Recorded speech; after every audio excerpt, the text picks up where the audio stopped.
wifi zimekuwa nyingi huku mtaani. Watu kuenjoy tu. Yani saa hii kutumia wifi za bure. Hakuna kulipia.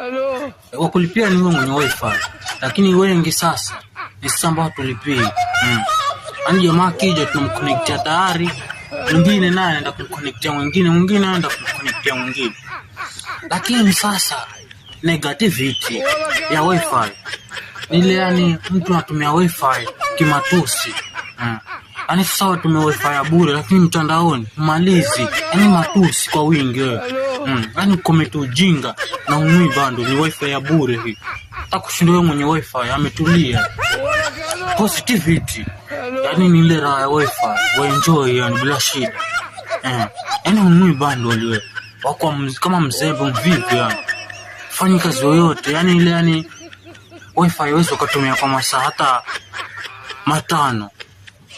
Lakini bundles 20 ni saa tena halifiki, ni wanatudanganya halifiki ile saa. Wifi huku kwetu basi ni kwa kazi, matajiri wametawanya wifi huku mtaani. Ni kuenjoy tu. Toka ringa hapo. Basi saa moja ile.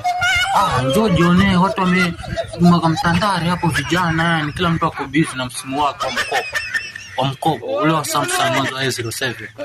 Ufiki kumalizizi wewe. Wifi usifiwe wifi bure.